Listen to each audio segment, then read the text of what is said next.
a minha fona aqui do CAF. Vamos saber um pouquinho sobre essa mulher. E aí, Vanessa, muito obrigada pelo convite. Eu agradeço essa oportunidade de me apresentar, as pessoas conhecerem um pouquinho da minha vida, um pouquinho da minha história, saber um pouquinho do seu pessoal, né? Isso, do meu profissional, do meu pessoal, e que agora eu estou compondo essa equipe aqui maravilhosa do CAF. Vamos lá? Preparada? Bora! Fala pro povo aí, quem é Vanessa? Então, Maria Vanessa Baldo Cabela, né? Eu nasci em Ribeirão Preto, minha família toda de lá, e vim bem pequena para São José dos Campos, que meu pai veio a trabalho pela Embraer, e aqui fixamos moradia, né? Então fiquei até a vida adulta, saí daqui só para ir para São Paulo, para poder fazer a faculdade de fonoaudiologia, mas logo que terminei já retornei para cá e constituí família, né? Casei com o primeiro namorado, tive 2 filhas que hoje já são adultas, né? 30 e 32 anos. Então, nunca me mudei mais daqui. Só moro em São José desde que eu vim pra cá pequena. Virou joséense? Só joséense, já de coração. De sangue. Isso. E aí fiz concurso, né, pela prefeitura e comecei a trabalhar aqui e fiquei até agora que eu me aposentei. Então, eu fixei moradia, trabalho, vida pessoal, profissional, tudo aqui.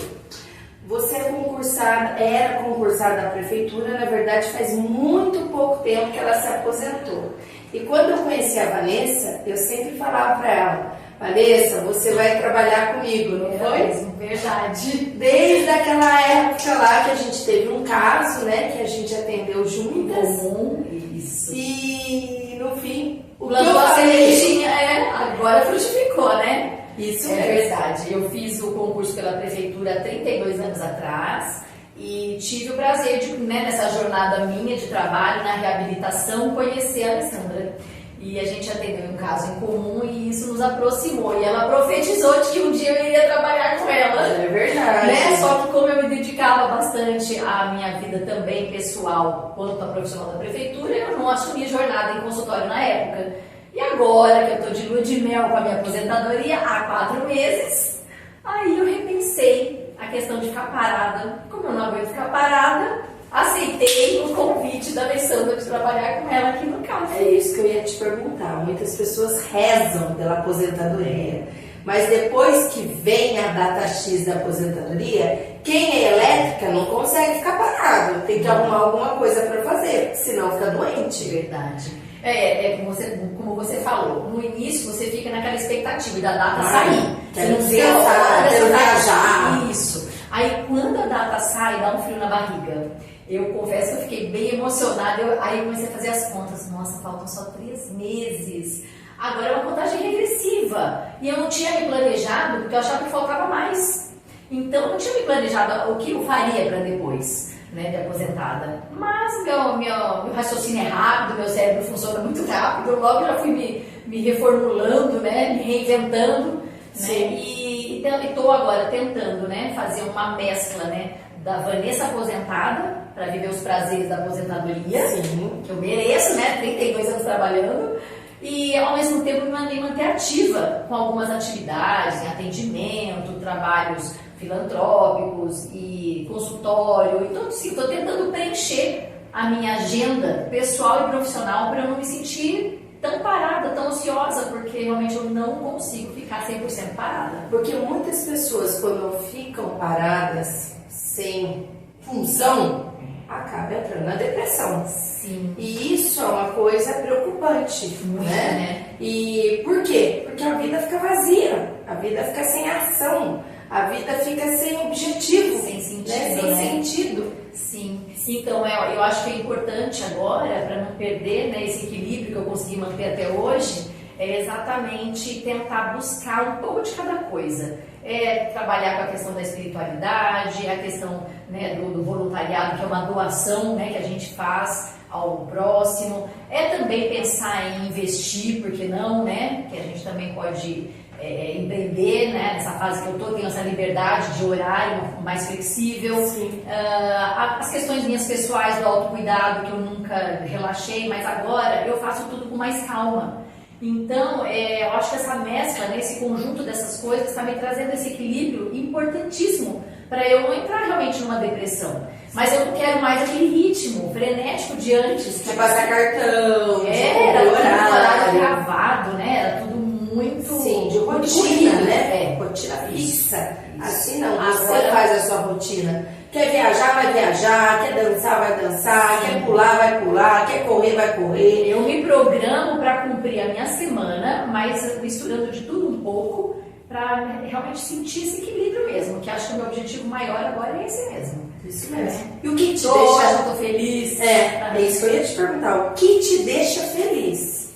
O que te faz uma mulher muito feliz? Sabe que muitas coisas me fazem ser uma mulher feliz, né? Eu acho que, como eu comento com várias pessoas, eu acho que eu já posso me considerar uma pessoa plena. É até meio que arrogante, parece, né, falar isso, né? Prepotente, mas não, é porque realmente eu sinto que eu estou numa fase da minha vida mais plena. Porque os meus objetivos maiores eu já atingi. Então, quando eu queria, lá no passado, me formar, ter uma profissão, trabalhar, namorar, casar, ter filhos, trabalhar, né, fazer uma carreira e constituir todo o meu patrimônio, que não é tanto, mas é suficiente para mim, né, para minhas filhas. Então, assim, eu estou realizada.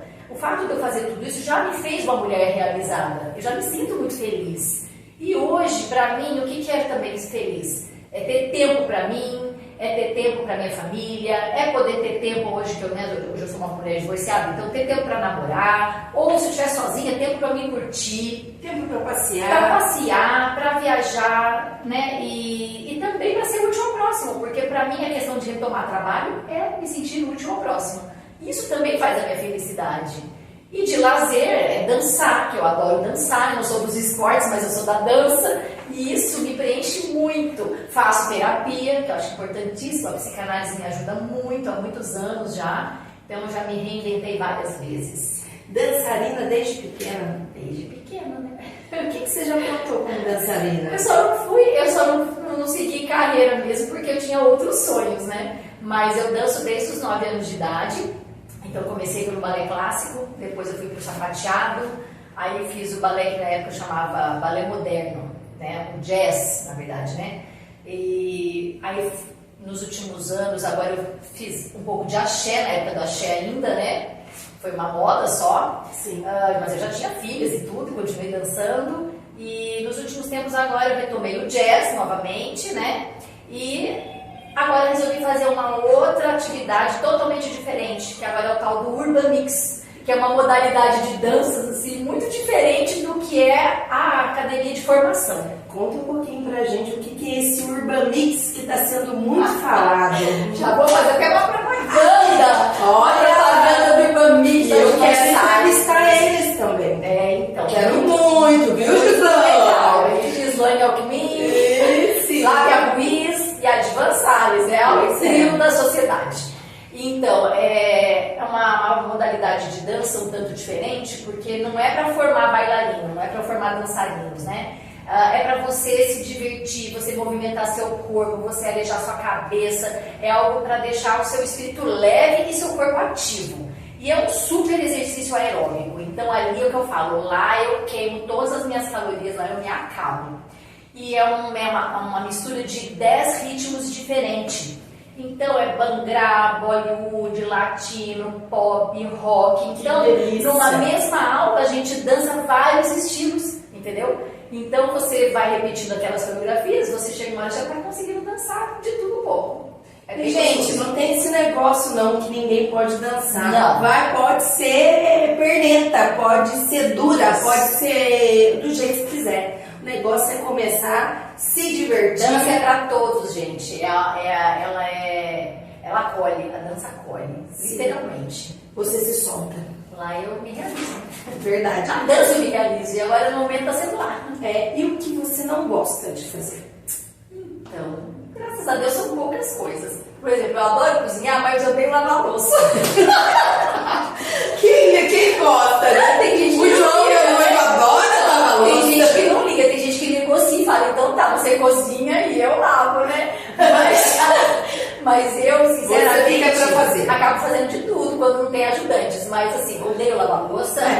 Não gosto, assim, em relação à atividade, por exemplo, não gosto de andar, caminhar. Não gosto de correr, vocês acreditam? Louco. Não gosto.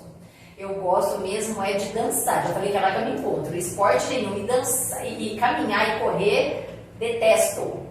Esporte na água, também não gosto. Nossa! Não gosto. Água pra mim é pra refrescar.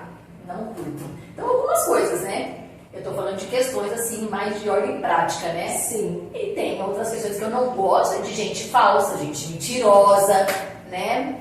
Não gosto de gente desonesta, gente sem ética, sem respeito. Então, assim, tem muitas coisas que a gente pode falar que eu não gosto, mas na prática são poucas. Uma das coisas que você falou pra mim que você não gosta, mas você tem que fazer musculação. Ai, verdade! Ai, Tá vendo? Ó, já melhorei meu discurso em relação à musculação. Porque senão eu teria lembrado de falar dela. É que a musculação, hoje na minha vida, eu já entendi que é um remédio. Né? Eu entro na menopausa há 6 anos já. Eu entrei na menopausa com 48 anos. Nossa. Tô com 54. E não tem cara de 54 anos, gente. Então, né? Mas tenho. E aí, pra saúde, né? Se manter o melhor possível, a musculação hoje é remédio. Então, sabe aquela história do aceita que dói menos? Eu tô nessa pegada agora com a musculação. Ou é no amor ou é na dor. Exato. É melhor a gente começar pela dor e virar amor, né? Porque então, agora a musculação pra mim, ela já passou daquela coisa do ódio, mas ainda não chegou no amor. É. Você tá com medo? Medo? Medo. Medo. Ai, que pergunta difícil. Eu acho que eu tenho. Eu acho que eu tenho medo de morrer. E eu sei que eu vou morrer. Sim, todos nós somos somos finitos. Mas assim, o medo de morrer precocemente, sabe? Acho que isso até é que me motiva a me cuidar tanto digo, porque eu sou uma pessoa que faço os meus controles, vou no médico, faço check-ups anuais, eu não deixo a coisa acontecer, alastrar e se tornar uma coisa mais perigosa, né? Para ter o risco de ser letal para mim. Mas eu tenho medo de morrer precocemente, sabe? De não poder ver o resto da vida das minhas filhas ainda, que elas têm muito do que viver, né? Sim. Eu quero ver minhas filhas também se realizando. A cada realização delas é minha também, Sim. né? Então, eu acho que o meu maior medo acho que é esse. Qual é o seu maior sonho? Meu sonho? É. Hoje. E aí, então, sabe que outra pergunta que sempre me fazia, eu falava, gente, eu não tenho um sonho. Coisa triste falar isso, né? Mas é porque eu me sinto tão realizada. É que hoje o meu sonho, se é que eu posso chamar de sonho, seria eu me realizar através das minhas filhas, mas eu não posso sonhar por elas. Sim. Eu tenho que sonhar por mim. Mas eu vou dizer então que meu sonho é ver minhas filhas felizes.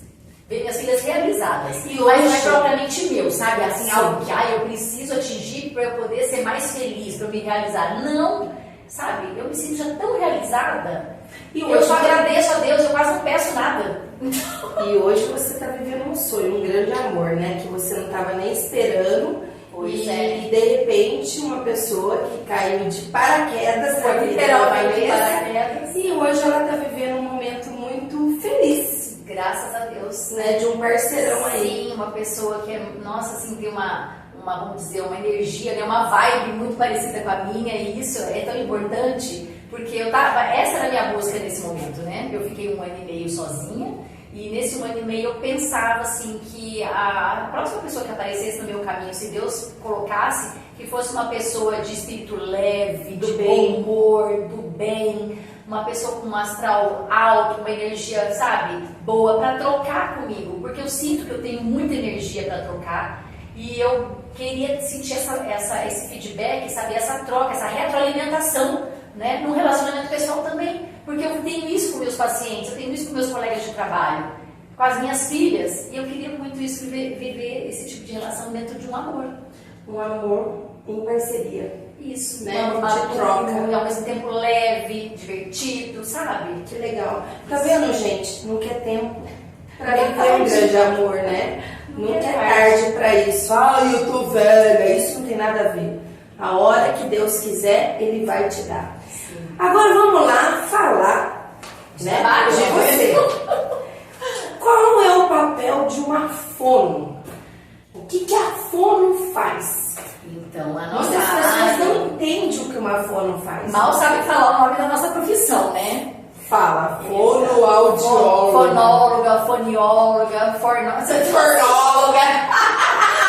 Então, fonoaudiologia tá tão ampla, né? A fonoaudiologia tá tão expandida, mas assim, trocando em miúdos, basicamente a gente trabalha com os transtornos, os distúrbios de comunicação. Seja fala, linguagem, oral, escrita. Trabalhamos também com questões neurológicas, né, que também afetam essas funções. Trabalhamos com a parte da alimentação, pessoas com disfagia, né, bebês prematuros que nasceram ainda sem a capacidade de se alimentar por via oral, pela boca, ou então um adulto, um idoso que sofreu um AVC, por exemplo, e fica com uma sequela. Então treinamos a questão também da alimentação. A questão auditiva, então exames auditivos são as fonoaudiólogas que fazem, né, as audiometrias e outros exames mais aprofundados para diagnóstico, né, de audição. E também indicação de aparelho auditivo, é a fonoaudióloga que faz. Treino de voz para profissionais da voz ou pessoas que têm alguma patologia, né, nas cordas vocais, né, nas pregas vocais. Então, assim, é muito ampla. A parte escolar, que mexe com a questão da aprendizagem, das dificuldades de leitura e escrita. É muito ampla. Tá vendo? E muita gente não sabe. Acho que a fono, não, essa fono só vai trabalhar com a fala. Não, é na comunicação em geral. Exato. Por exemplo, agora, vamos pensar. Uma mãe tem uma criança lá de 2, 3 anos dentro de casa e a criança não fala nada. Ele não fala. Ai, ele não se comunica e vai deixando passar, vai deixando passar, vai deixando passar. Gente, não pode deixar passar. Precisa buscar ajuda, precisa ter o amparo de uma fono. Explica melhor sobre isso. Então, infelizmente a gente vem de uma cultura onde os pediatras, né, e outros profissionais da área da saúde tinham uma paciência maior de esperar que as coisas acontecessem, vamos dizer assim, né?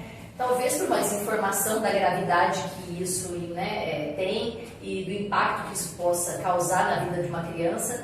Mas hoje até já estão revendo a orientação deles, mas antigamente era muito comum eles falarem: cada um tem seu tempo, sim, cada criança tem seu ritmo, vamos esperar, né, acontece de demorar mesmo, mas uma hora vai falar, né? Então nós estamos falando da fala, mas tem outras habilidades mais importantes até que também precisam estar desenvolvidas, né? Mas hoje em dia, com muitos estudos que estamos fazendo, né, porque eu me sinto também parte ativa nisso, a gente está vendo a necessidade da intervenção precoce. Então, quanto mais cedo se detecta esses atrasos, né, do desenvolvimento, e a fala faz parte desse desenvolvimento. Se a criança não está atingindo os marcos do desenvolvimento dela, esperados para aquela idade, ela precisa ser avaliada, ela precisa de uma intervenção precoce, exatamente para evitar prejuízos futuros. Porque a gente sabe que sim, quanto mais cedo tratar, a evolução é melhor, né, o prognóstico é muito melhor do que se você esperar simplesmente pelo tempo. Você acha que isso muitas vezes acontece com a superproteção da família? A criança fica olhando, você quer água? Você quer brincar? Você quer esse brinquedo? E não deixa a criança, né, expor o que ela quer. Então, isso aí também atrapalha. É lógico, né, que assim, os atrasos, eles têm causas diversas. Tem atrasos que acontecem por simples falta de estimulação. Sim. É um ambiente superprotetor, um ambiente que não favorece, né, o desenvolvimento dessa criança, porque, como você falou, adivinha o pensamento da criança. Eu já falei para os pais que eles têm bola de cristal, né? Eles adivinham o que a criança quer, já vai entregando tudo na mão, perdem a oportunidade de estimulá-las, a né? criança fala errado, ele repete o errado que a criança Exato. falou. Não, você tem que repetir o certo. Certo, exatamente. Senão a criança fica confusa. Ué, se a minha mãe está falando desse jeito, então é porque existe essa palavra. Então sempre que corrigir, só falar o correto, né? Então existe sim uma parcela de atrasos por conta de superproteção da família ou falta de estimulação da família. Então, mimo, excesso de mimo atrapalha. Ou então aquela criança que é muito largada, que brinca, seu filho brinca, mas brinca sozinho. Não brinca com um adulto. O adulto serve para enriquecer a brincadeira com a criança. A aprendizagem, exato, a comunicação.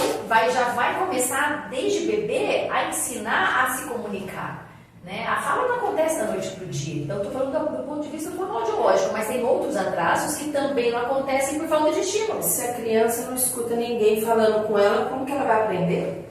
Então, é engraçado que é muito comum hoje em dia ainda, menos que antigamente, as pessoas entrarem no automático. Então cuidam da criança, dá banho, alimenta, troca, mas sem conversar, sem dialogar, sem aproveitar aquele momento para ensinar, para estimular aquela criança. É tudo muito no automático e a correria do dia a dia faz com que, né, que esses pais agem dessa forma. Sim, é muito mais fácil entregar um tablet, entregar um celular na mão Ou então da você criança. vai lá, já veste na roupa da criança, enfia comida na boca, entendeu? E assim, perdeu a oportunidade. Aquele momento já serviu um momento de treinar alguma coisa, uma habilidade importante, né? Uma habilidade que eu acho muito importante é a música para a criança. Saber cantar com a criança. Automaticamente, mesmo a criança não falando, ela vai guardando aquela melodia, né? E a música, hoje em dia, ela é até terapia mesmo, né? Sim. Existe a musicoterapia, né? Então, a gente sabe do poder da música, né? Total. Então, acho que hoje as formas de tratamento estão tão abrangentes, por que esperar? Né? Então, vamos partir para alguma linha de tratamento, alguma coisa, mas antes, vamos investigar, não vamos deixar o atraso por si só. Pode ser que seja só falta de estimulação, só entre aspas, né? Porque o que eu falo para os pais, não é só um atraso. Um atraso não é só um atraso. Um atraso é uma coisa muito séria, porque um atraso traz outros atrasos no desenvolvimento, não é? Então a gente não pode banalizar e falar, não, meu filho só está atrasado. Não, não é só atrasado, ele está atrasado. Então eu boto um peso nisso para os pais despertarem, sabe? Para essa necessidade. Sim. Não tem que esperar virar um problema, uma patologia, né? Neurodesenvolvimento, o que significa? Que vamos falar muito nessa palavra. Então, né, hoje em dia mais do que nunca, né? Uhum. Porque hoje se fala muito da questão do autismo, né? E ele entra dentro dos transtornos do neurodesenvolvimento. A palavra já diz transtorno, neurodesenvolvimento. Então, se tudo que comanda o nosso desenvolvimento de uma criança é o cérebro, então, se há um transtorno ali, vai repercutir em alguma área do desenvolvimento dela. Então, ela pode ter um atraso motor, ela pode ter um atraso de fala, pode ter um atraso cognitivo. Então, o atraso ele pode se manifestar de várias formas, né? E aí, se esse atraso persiste e a defasagem em relação ao que é esperado para a idade fica muito grande, essa defasagem, a gente já chama de transtorno. Então, o transtorno, esse nome transtorno do neurodesenvolvimento, é dado exatamente quando passou daquela conta de esperar, sabe? Tem uma margem que a gente fala, vamos esperar mais um tanto para ver se acontece tal habilidade. Não aconteceu, já não é transtorno, entendeu? Não pode esperar. Então, a criança tem os marcos do desenvolvimento e ela tem que atingir aquilo em determinadas idades. Um pouquinho mais, um pouquinho menos, mas não um pocão mais, um pocão, porque não.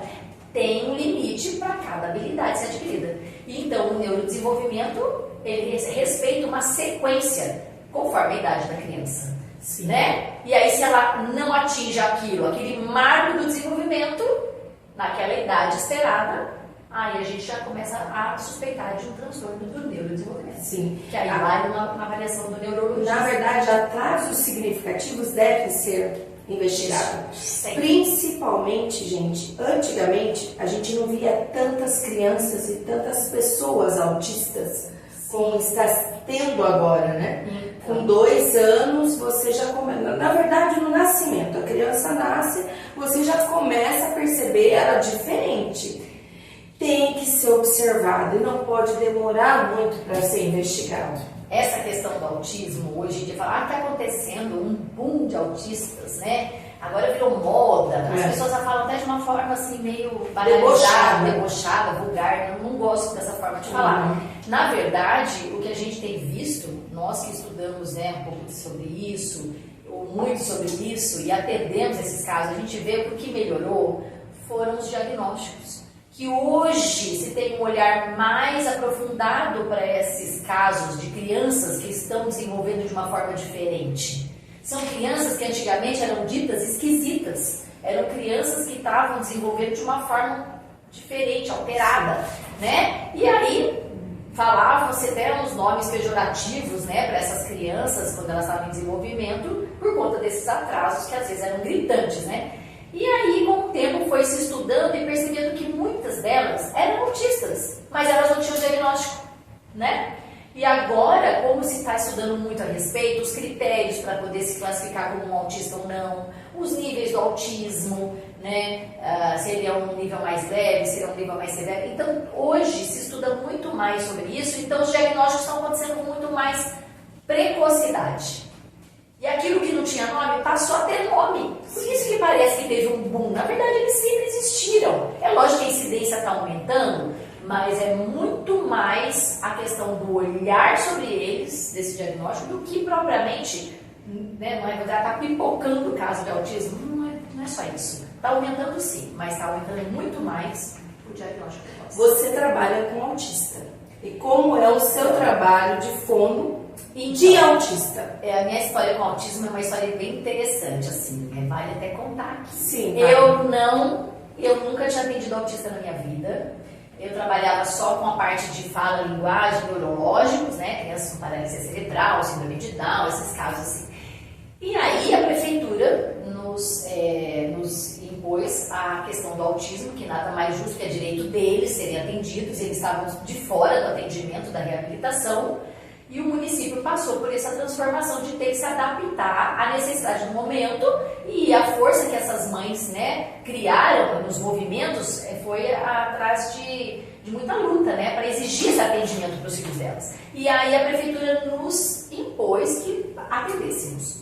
Então, o difícil para mim foi aceitar atender da noite para o dia, porque eu falei, como é que eu vou atender uma coisa que eu não sei? Eu não consigo atender fazendo de conta que eu sei fazer. Isso é um valor meu, muito sério. Eu não consigo fazer de conta. Então, o que aconteceu foi que a prefeitura ofereceu um curso, mas foi um curso básico. Eu não me senti capacitada com o curso que eles deram, foi um curso mais rápido e foi online, foi época de pandemia, inclusive. E aí eu cansei de sofrer e chorar, eu chorava copiosamente, mas chorava assim, de verdade mesmo, em reunião de trabalho, em casa, tinha insônia, porque eu falei, eu não consigo trabalhar desse jeito.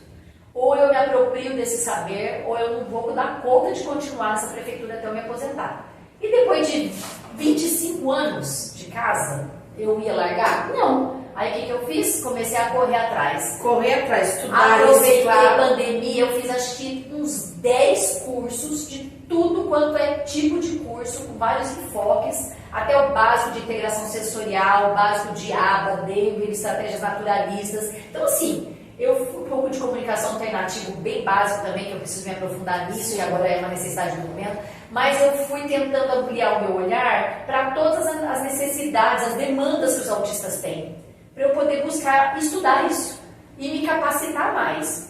Quando eu comecei a estudar, eu comecei a me interessar e gostar. Abriu a mente. Abriu minha mente, abriu meu horizonte. Falei, agora eu tô sentindo um pouco mais de segurança para fazer o que eu tenho que fazer, porque eu não escolhi fazer. Eu tive que fazer, né? Eu, como funcionária pública, eu tenho que fazer o que me pede, né? Manda quem pode, obedece quem tem juízo. E eu me mantive 32 anos assim na prefeitura, né? Graças a Deus, eu acho que eu fiz um bom trabalho, não cultivei inimizades, tenho bom relacionamento com os pais, com os pacientes, só coisas boas, graças a Deus. Então, acho que tem coisas que vêm pra gente, pra mexer com a gente, pra tirar a gente da zona de conforto, e foi o que aconteceu comigo. Até então, eu não conhecia, um universo desconhecido. E hoje eu não escolhi trabalhar com autismo? Hoje você é apaixonada por essa área. Agora, se deixar, eu quero ficar com transtornos do neurodesenvolvimento, que são aquelas crianças que estão com o desenvolvimento alterado, mas ainda não têm diagnóstico, muitas delas ainda não têm, e os que já têm diagnóstico de autismo, que é o que eu passei fazendo nos últimos 5, 6 anos da prefeitura, antes de me aposentar. Tá vendo? Não desistiu, foi atrás. Buscou qualificação, buscou recurso e foi atrás, não se acomodou. Muitos profissionais acabam se acomodando, daí cai os pepinos na nossa mão, né, Vanessa? Não adianta, né, querer empurrar com a barriga, né? A gente sabe que o maior prejudicado é o paciente. Sim, tudo tem que fazer bem feito. Vamos lá, criança com dificuldade, trocas ortográficas, problemas de fala, isso prejudica a alfabetização? Muito. Essa área é uma área da fonoaudiologia que ela é bem dividida com psicopedagogas, né? Porque a gente sabe que as áreas é uma troca, se entrelaçam, exatamente. E a gente sabe da importância disso tudo, porque cada profissional ligado a essas patologias tem um olhar diferenciado. A fono trabalha nessas questões, por exemplo, de a relação de fonema, grafema. Então, se a criança fala errado, a tendência dela é também escrever errado, porque a gente tende a escrever do jeito que a gente fala, né? Então, tem vícios de linguagem que a gente adquire, tem questões culturais, né, das famílias também. Então, dependendo da família que essa criança foi criada, às vezes falam errado nessa família. Eu vou também. ponhar esse copo aqui, vou ponhar. Então, fora isso, às vezes não foram corrigidas na fala quando falavam errado, né? Foram incentivadas a leitura. Então, hoje em dia, com a internet, a escrita sofre muito, porque é uma tal história de abreviar tudo. Sim. Então, o português está sofrido, né, nessa história, né? Você vê que a redação dos jovens, né, pode até ter uma certa qualidade, às vezes, em informação e conhecimento. Se expressar, mas saber colocar. Não sabe botar no papel. Então, porque hoje a informação chega muito fácil para todo mundo, muito rápido. Então, aquele jovem que procura se inteirar das coisas, ele consegue acompanhar o mundo. Mas chega na hora de escrever, o português sofrível. Falta concordância, falta coesão. Isso. Falta, né, interpretação. E tem crianças que têm problema também cognitivo, que a gente sabe que acaba afetando esse processo, né? Aí eu tô dizendo, antes eu estava falando de crianças neurotípicas, crianças que não têm, adolescentes que não têm patologia de base. Mas a gente tem que pensar que tem crianças que têm uma patologia que vem anterior e que compromete o processo da aprendizagem. Sim. Da leitura e da escrita. Gente, é muito importante qualquer profissional que trabalhe aqui dentro do consultório, é muito importante a família dar continuidade em casa.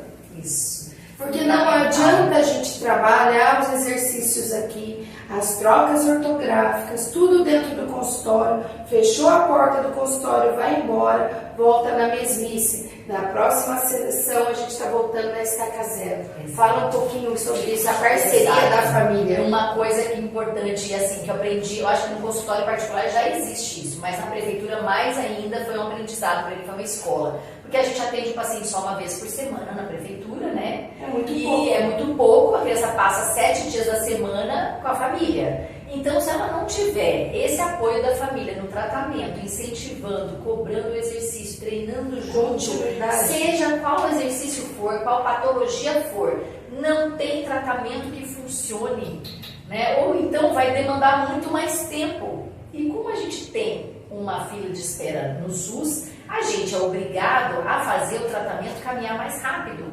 né? Então, o que aconteceu foi que eu tive que aprender a trabalhar com orientação familiar, entendeu? Porque se eu não trabalhasse com orientação familiar, meus pacientes iam ficar anos em tratamento, amarrando uma vaga, não ia ter alta, não ia ter alta nunca, sem abrir oportunidade para outros, né? Outros que também estavam necessitando. E eu vejo que isso também tá muito parecido nos consultórios. Eu parei de fazer consultório há muito tempo. Mas tem fonoaudiólogos que trabalham também com essa parte de orientação no consultório, né?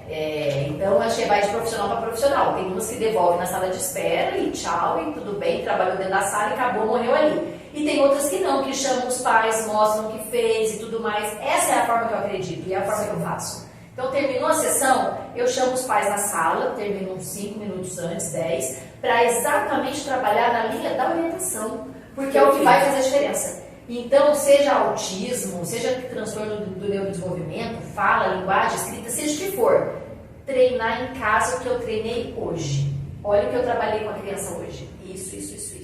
Essa semana vocês vão treinar essas habilidades em casa. E faz muita diferença.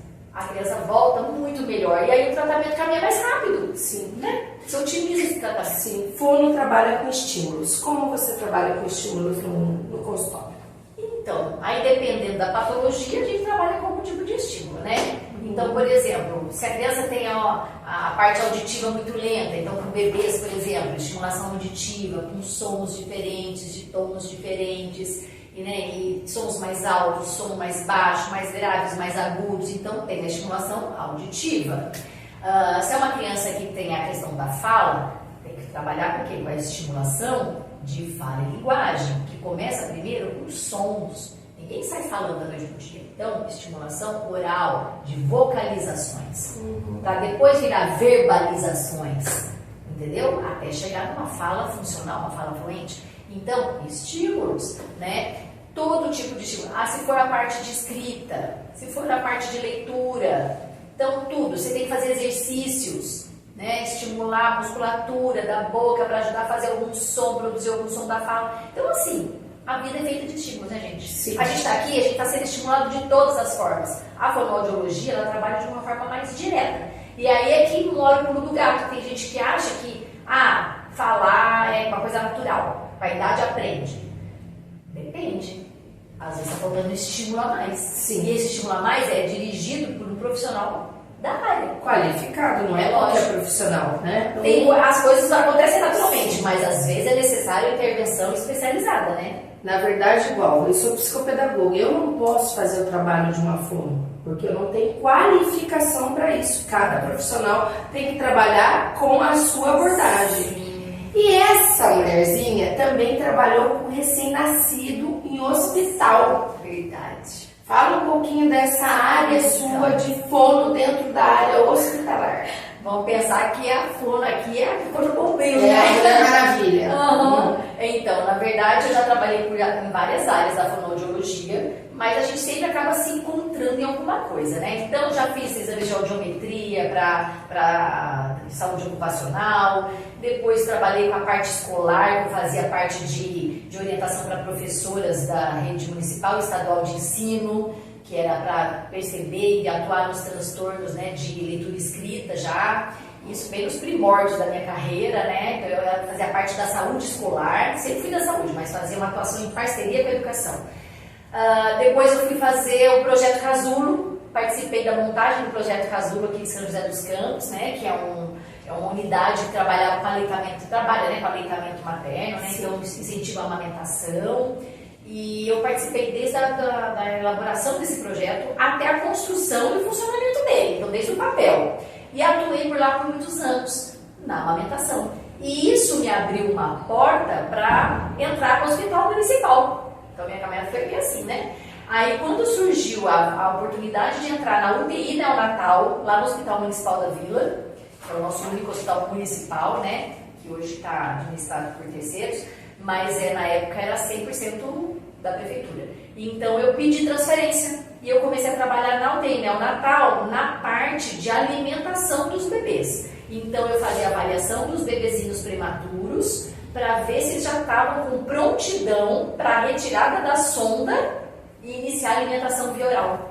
Então eu era responsável, eu era a única fono na época até. Fiquei durante 8 anos lá. Eu era a única fono, então cabia a mim 24 leitos de UTI. Caramba! Para fazer a avaliação, lógico que tinha níveis, né? A nível mais grave, né? A UTI, a C1 e C2. Eu acho que o pior da UTI é isso, né? A perda, né? E aí a gente lidava com perdas e vitórias. Então era muito triste você investir numa criança que estava ali prestes a quase ter alta, e a criança vai a óbito, às vezes aquela desenganada que ninguém achava que ia, e a criança vai, né? E como diz, vinga e sobrevive. Então o meu prazer ali era treinar essa criança para se alimentar pela boca, porque não tem coisa mais prazerosa do que a gente comer pela boca, né, gente? Pelo amor de Deus, ninguém merece comer por sonda.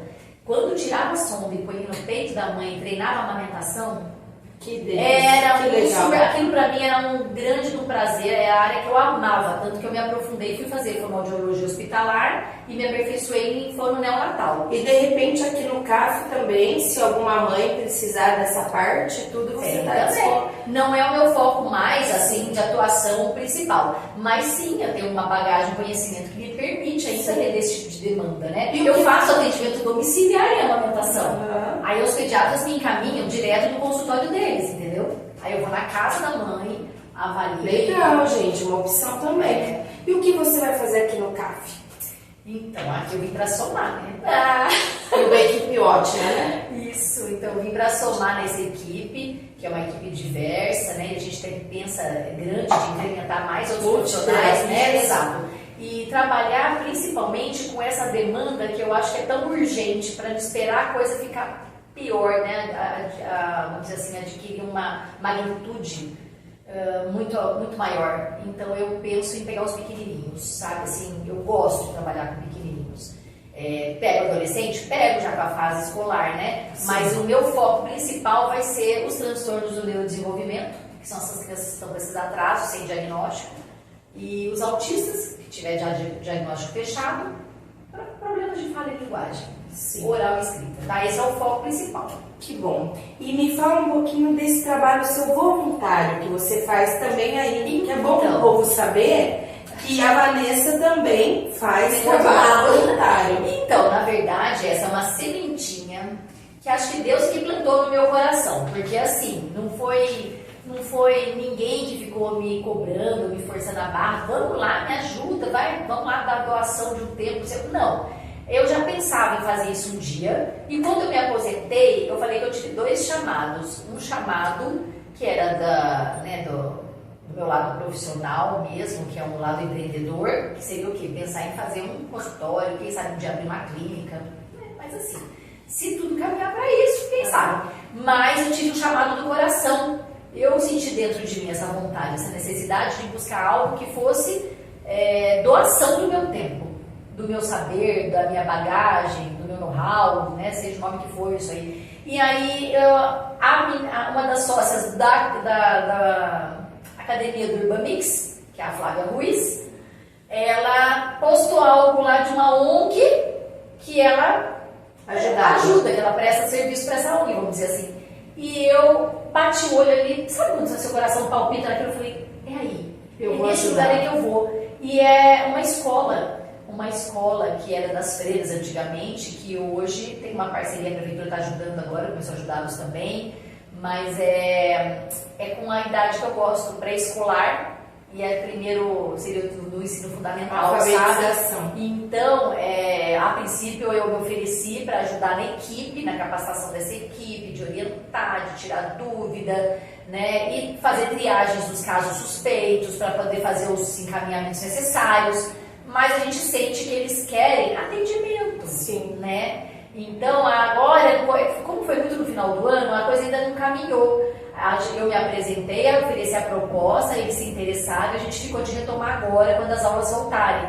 Então, estou meio de stand-by, mas que eu estou comprometida, eu estou com isso, porque é um objetivo meu, ser voluntária esse ano. Fazer o bem faz bem. Sim, sempre. Né? E o que você espera de 2024?